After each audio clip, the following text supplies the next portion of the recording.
Dancer Tony ఉమ్. ఎలా పరిచయం మీ ఇద్దరికి? అంటే నార్మల్గా మాది గోదావరికని కదా కాలనీ, అవును. వాళ్ళది కూడా గోదావరికని. నార్మల్ తను డాన్సర్, నేను డాన్సర్. అక్కడ ఉండేవాళ్ళు రవి అన్నయ్య అని చెప్పేసి వీళ్ళందరూ ఏం చేసేవాళ్ళంటే, ఒరే నీకు కరెక్ట్ పర్సన్ అంటే టోనీరా, ఇలా బాగుండేది మీ ఇద్దరు పేరు చాలా బాగుంటది చాలా బాగుంటది అని చెప్పేసి చెప్పేవాళ్ళు. ఎవరు ఈ టోనీ ఇలా బాగుంటది అని తర్వాత పరిచయం అయింది. పరిచయంలో కలవక ముందే మీకు అందరు అనేవాళ్ళ? అందరూ అనేవాళ్ళు అక్కడ ఉన్నవాళ్ళు. అంటే నేను చాలా అప్పుడు ఇంకా స్పీడ్ చేసేదాన్ని అనమాట డాన్స్. సో తన స్పీడ్ కి నీ స్పీడ్ కి చాలా బాగుంటదిరా అని చెప్పేవాళ్ళు. మా ఫ్రెండ్ రా డాన్స్ పేరుగా బాగుంటది అంటే నువ్వేమో నిజం పేరు అనేసుకున్నావా? అలా ఏం కాదు కానీ ఎవరైనా అనుక అప్పుడు పరిచయం అయిన తర్వాత అలా పరిచయాలు అయ్యి అలా అలా లవ్ అయ్యి పెళ్లి జరిగింది. ఎన్ని ఇయర్స్ లవ్ చేసుకున్నారు నార్మల్ గా? నా 8th క్లాస్ లో అనుకుంటా. 2 years అయిందా మొత్తం? 2 years 2 years love, 3rd year లో పెళ్లి అయిపోయింది. మరి ఇంత లవ్ చేసుకున్నారు కదా, బ్రేకప్ అవ్వడానికి ఎందుకు రీజన్? అంటే 3 years లవ్, సడన్ గా ఒక రోజులో బ్రేకప్ ఎందుకు? అలా ఒక రోజులో కాలేదు, అది కొన్ని సిచ్యువేషన్ ఇంకా అలా అలా అలా జరిగిపోయింది. ఫీల్ అయ్యావా అయ్యాను, అనవసరంగా వదిలేసాను అని? అనవసరంగా వదిలేసానని కాదు కానీ బాధపడ్డాను. చాలా రోజులు బాధపడ్డాను. అరే ఇలా కాకుంటే బాగుండేది, ఇద్దరం బాగుండే వాళ్ళం కదా, అలా బాధపడ్డాను. అంటే మీ మాటలు వింటుంటే ఎవరి తప్పు లేదు. దిష్టి కొట్టింది మాకు బాగా. అదే అంటే దిష్టి తగులుతూ విడిపోతారా? నిజంగానే విడిపోతారు, నిజంగా విడిపోతారు. ఫ్రెండ్షిప్ అయినా ఏదైనా సరే మన మీద కళ్ళు పడ్డాయి అనుకో విడిపోతాను. నమ్ముతారా ఇది? నమ్ముతాను, నేను చాలా నమ్ముతాను. ఇంకా నాకు జరిగింది కాబట్టి నేను నమ్ముతాను. దిష్టి వల్లే విడిపోయింది. ఇప్పుడు తమిళ పెట్టండి, దిష్టి పల్ల విడిపోయిన వీళ్ళిద్దరు ఎందుకయ్యా సామి ఇదంతా నాకు అనిపిస్తుంది ఇప్పుడు. ఏమైనా స్ట్రగుల్స్ ఫేస్ చేసావా విడిపోయినాక?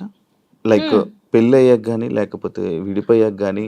పెళ్లిలో పెళ్ళి అయిన తర్వాత బాగున్నాం, మేము బాగున్నాం, ఇద్దరం ఈవెంట్స్ చేసుకున్నాం, లిరిన్ బాగా చూసుకున్నాం, అంత కొన్ని ఇప్పుడు అవన్నీ మాట్లాడదలుచుకోలేదు నేను, ఎందుకంటే పాతవి తవ్వేసి తన లైఫ్ బాగుంది, నా లైఫ్ బాగుంది, మధ్యలో మళ్ళీ టాపిక్స్ చేసి మళ్ళీ వెనక్కి లాగడం నాకు ఇష్టం లేదు.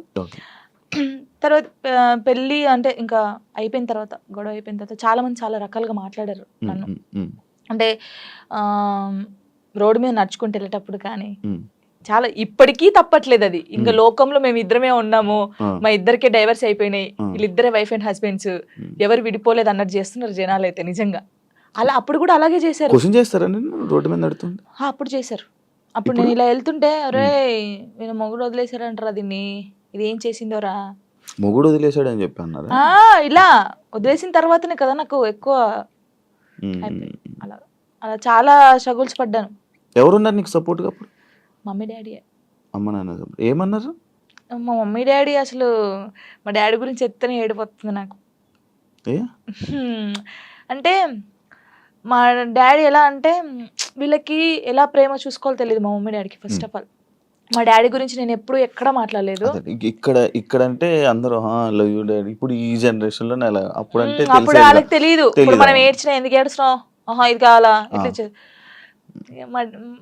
ఫస్ట్ మా డాడీకి సారీ అని చెప్పాలని ఉంది గట్టిగా, హక్ చేసుకొని. కానీ ఆయనకి ఆ ఫీలింగ్స్ ఉండవు, అంటే తెలీదు. చెప్పినా కూడా ఎందుకు ఏడుస్తుందో అంటాడు. మా మమ్మీ కూడా అంతే. నేను లవ్ మ్యారేజ్ చేసుకొని వెళ్ళిపోయినప్పుడు కూడా చిన్న మాట అనలేదు నన్ను, చిన్న మాట. ఎందుకు చేసుకున్నావు అయినా అడగలేదు. మేమిద్దరం కలిసి ఇంటికి వెళ్ళినప్పుడు సారీ డాడీ అని చెప్పి ఇంట్లోకి వెళ్ళిపోయాం అంతే. ఎంత బాగా చూసుకున్నాడు మా ఇద్దరిని తెలుసా, ఇంత మాట కూడా అనలేదు ఎప్పుడు. నాకు ఆయన వద్దు డాడీ అన్నప్పుడు ఏమనలేదు, మళ్ళీ కావాలి డాడీ అన్నప్పుడు ఏమనలేదు. నిజంగా మా డాడీ దొరకడం నాకు చాలా అదృష్టం. ఆయన గురించి ఎప్పుడు అసలు ఎక్కడ మాట్లాడలేదు నేను, ఫస్ట్ టైం మాట్లాడుతున్నాను. ఐ లవ్ యూ డాడీ అంతే. అంటే ఒక అమ్మాయికి ఒక డాడీ సపోర్ట్ ఎంత ఉండాలో కానీ నాకు మా డాడీ ఫ్రెండే. ఇద్దరం కూర్చుంటాం, మాట్లాడుకుంటా ఉంటాం బాగా. రాత్రి కూర్చుంటారు, తాగుతా ఉంటాను నేను, పోస్తా సిట్టింగ్ చేసుకొని కూర్చొని మంచిగా మాట్లాడుతా ఉంటాను. మా డాడీ నాకు ఎప్పుడు ఫోన్ చేయడు, మా మమ్మీ డాడీ అసలు నాకు ఫోనే చేయరు. ఒక అమ్మాయిగా బయటికి ఇంత తిరుగుతానా అంటే వాళ్ళకి తెలియదు, ఏం చేస్తున్నావు ఎక్కడున్నావు అయిపోయిందా, అసలు ఫోనే ఉండదు. తనకు తెలుసు 3 months ఒకసారి మా డాడీ ఫోన్ చేస్తే ఏడుతాను ఫుల్, స్క్రీన్ షాట్ పెట్టి స్టేటస్ పెడతాను, మా డాడీతో ఇంతసేపు మాట్లాడాను. మొన్న నార్మల్ గా ఏడుపు వచ్చేస్తుంటది నార్మల్, లేకపోతే ఒక టాపిక్ ఇక్కడ పెయిన్ ఉంటది కదా, ఇప్పుడు డాడీ గురించి తీసినాకనే పెయిన్ వచ్చింది. అవును, మా అవును. డాడీతో నేను అంత ఉన్నాను, మా డాడీతో టైం స్పెండ్ చేయలేకపోతున్నాను. ఉమ్, నాకు మా డాడీ లిరి ఉమ్. చాలా, వీళ్ళిద్దరు పేరు ఎత్తే నేను ఏడ్చేస్తాను ఫస్ట్. మీ అబ్బాయి అంత ఇష్టమా మీ అబ్బాయి అంటే?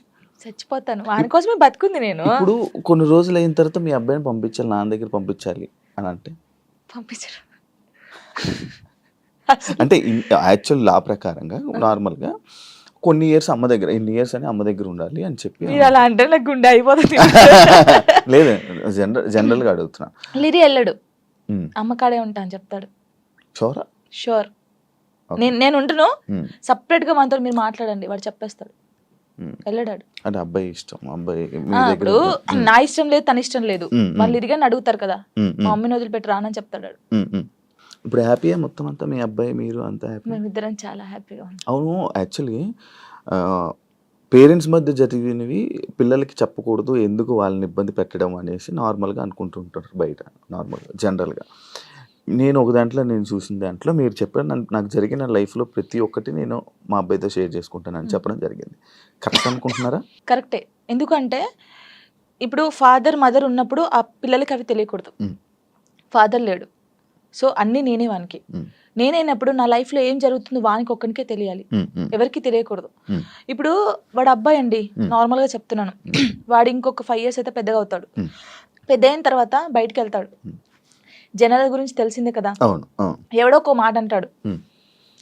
అప్పుడు వీనికి ఏం తెలియదు అనుకో, వాడు వచ్చి నన్ను క్వశ్చన్ వేస్తాడు, అమ్మ వాళ్ళు ఇలా అంటున్నారు ఏంటమ్మా అని. వీనికి అన్నీ తెలిసాయి అనుకో, మా మమ్మీ గురించి నాకు తెలుసురా, మీరేంట్రా అనేది, వెళ్ళండి రా అంటాడు. దానికి దీనికి ఎంత ఉంది? సో నా కొడుక్కి నా లైఫ్లో ఏం జరిగింది, ఏం జరగబోతుంది అన్నీ తెలియాలి. నేను వానికి అన్ని షేర్ చేసుకో, నాకెవరున్నారు ఇంకా షేర్ చేసుకోవడానికి, వాడు ఒక్కడే ఉన్నాడు. సఫర్ అవ్వడా అసలు వాడు నాకు ధైర్యం చెప్తాడు తెలుసా. అవునా?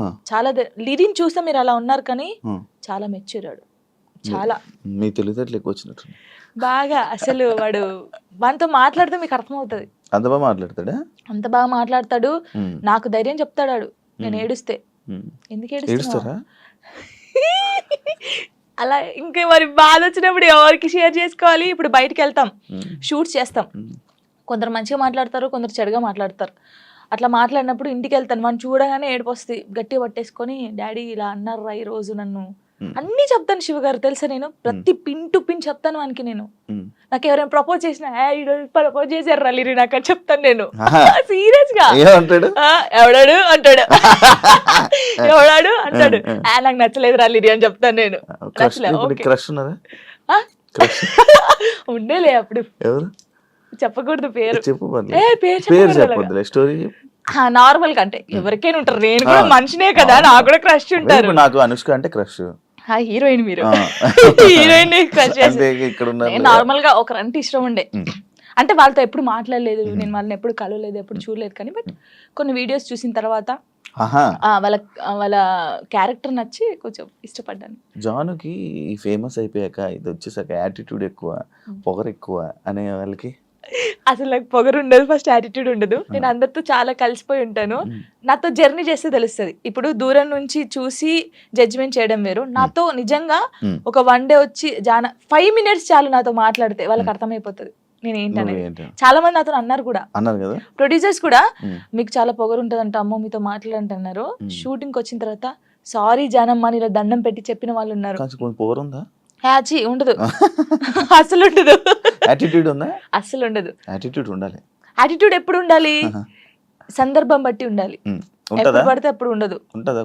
కొంచెం అంటే ఒకవేళ వేరే రకంగా, ఒకవేళ నన్ను ఎవరైనా అన్నప్పుడు మంచి రకంగా అన్నప్పుడు అప్పుడు వాళ్ళకి మాట్లాడేటప్పుడు యాటిట్యూడ్ వస్తుంది. నేను ఇది కాదు అలా వస్తుంది కొంచెం, అంతే. ఎందుకు యాటిట్యూడ్, ఎందుకు పొగరు అవసరం లేదు. ఈ రోజు ఇంత ఉందాం, తర్వాత ఇంత అవుతాం, కానీ మనమైతే ఎప్పుడు అలాగే ఉండాలి, అది నమ్ముతాను నేను. ఎలా ఈటీవీ వాళ్ళు నిన్ను ఎలా కాంటాక్ట్ అయ్యారు, ఎందుకు కాంటాక్ట్ అయ్యారు? మనకి ఎందుకు కాంటాక్ట్ అయ్యారో తెలియదు. మనకు కాల్ వచ్చింది.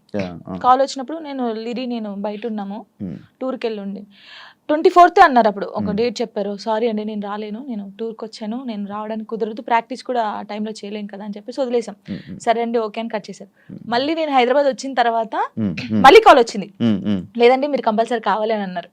ఓ నీ అమ్మ, మళ్ళీ వచ్చింది కదా, మంచి ఛాన్స్ కదా, మన డాన్స్ కూడా మన టాలెంట్ అనేది అక్కడ చూపించచ్చు కదా అని చెప్పేసి ఓకే అని చెప్పాను, ఆఫీస్కి వెళ్ళాను. ఓకే.